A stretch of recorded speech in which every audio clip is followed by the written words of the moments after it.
Jadi al-aslu fil ibadah, asalnya sebuah ibadah adalah tahrim atau al-mana' atau dilarang, kecuali ada dalil yang menunjukkan masyru'nya, disyariatkannya ibadah tersebut.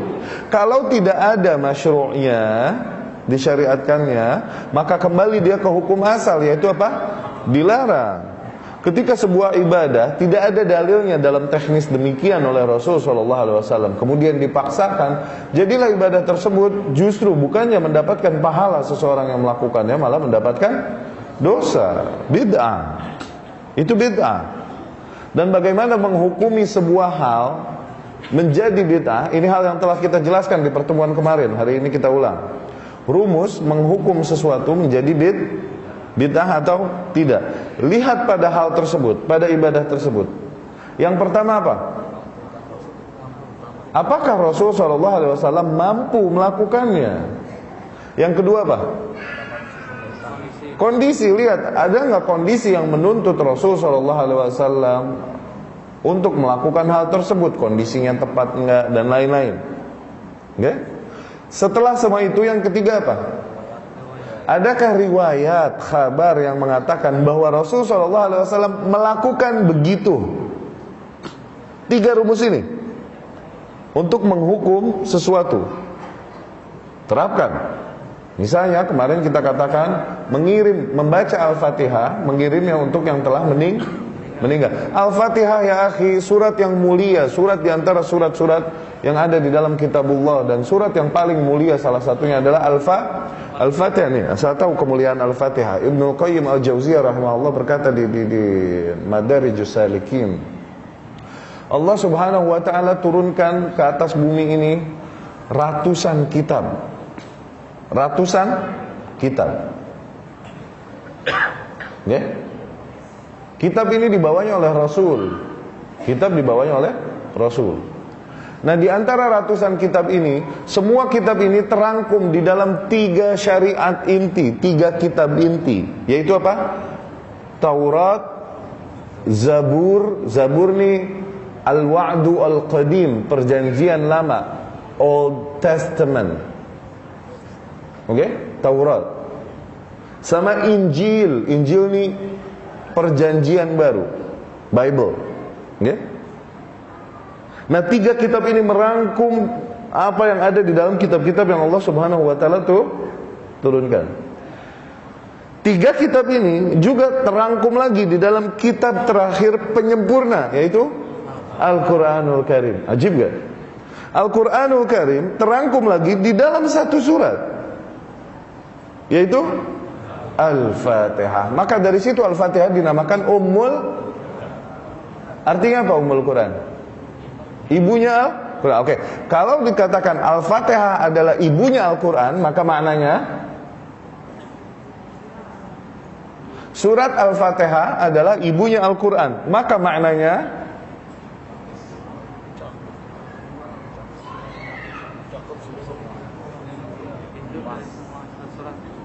lebih gamblang dong, yang gamblang enak.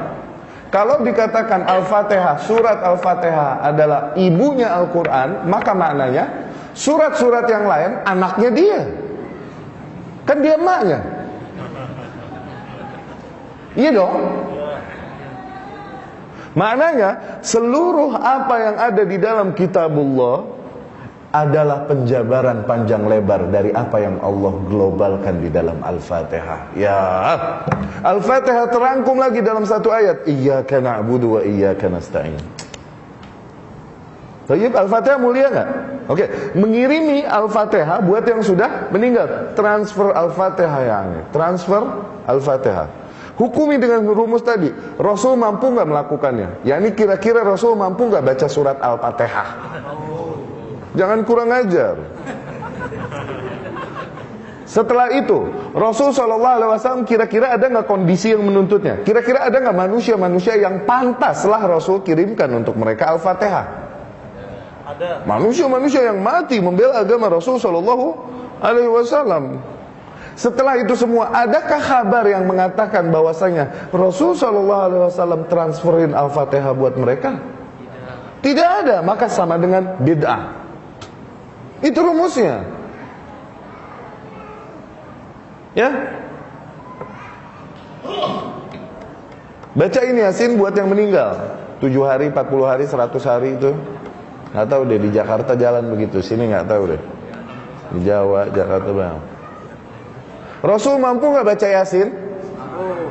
Awas, jangan songong.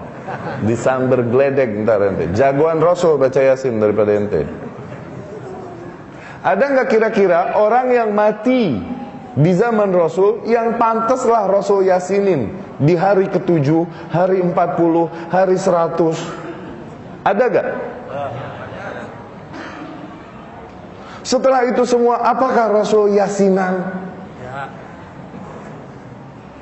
Apakah Rasul mengalami malam Jumat dalam hidupnya? Berkali-kali. Tentu. Apakah Rasul Yasinan malam Jumat? Tidak. Itu rumus, hafalin di luar kepala. Hafalkan benar-benar hafal. Di luar kepala, yakni di dalam hati, supaya nggak lupa. Ya, ketika sebuah ibadah tidak ada kabar dari Rasul SAW bahwa Rasul mengajarkan demikian, maka kembali dia ke hukum asal, yaitu dilarang. Ada beberapa hal yang memang Rasul SAW tidak bisa lakukan, maka itu bukan pembahasan kita. Seperti apa? Pesawat untuk naik haji, kemarin kita katakan. Pesawat untuk naik haji. Oh, itu bid'ah dong. Kalau mau ngikutin Rasul, ente haji harusnya naik onta aja. Nyampe laut ente berenang sana sampai Jeddah. Ya, nih Rasul SAW bisa nggak bikin pesawat? Emang nggak bisa, ya udah, bukan pembahasan kita. Yang jadi pembahasan kita sesuatu bid'ah atau enggak ini hal-hal yang mampu Rasul lakukan tapi tidak dilakukannya.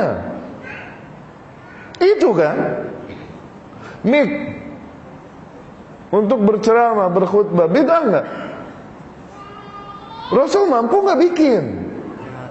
Nggak mampu. Mengapa kau tuntut? Maka bukan pembahasan kita. Dan ada beberapa hal, kemarin kita telah ceritakan juga supaya menyempurnakan faidah pada hari ini.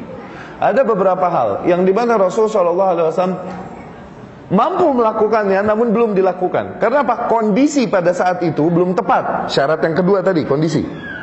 Oke? Contoh misalnya membangun Ka'bah itu. Ka'bah pada zaman Rasul SAW itu kecil. Tidak sesuai dengan pondasinya Nabi Ibrahim alaihissalam yang besar, Ka'bah. Pada zaman-zaman setelah Nabi Ibrahim alaihissalam, kemudian Ka'bah tersebut roboh, hancur, dan bangsa Quraisy patungan membangun Ka'bah, fulusnya kurang. Akhirnya mereka bikin namun lebih kecil dari bentuk yang dibuat oleh Ibrahim alaihissalam. Lebih kecil lah mereka.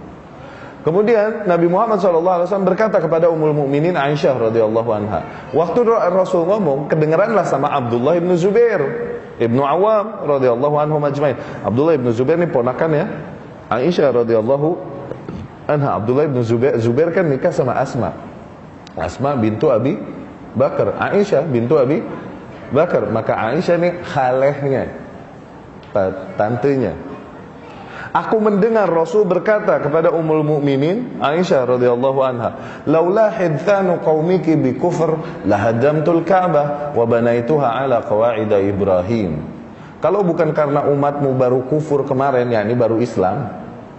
Oke? Kalau bukan karena itu, aku niscaya akan hancurkan Ka'bah dan aku bangun lagi sesuai dengan pondasinya Nabi Ibrahim alaihissalam. Cuman pertimbangan Rasul takutnya jadi fitnah dan lain-lain, jadi menggoda keimanan dan akidah mereka, maka Rasul belum melakukan hal tersebut. Qadarullah, Rasul meninggal.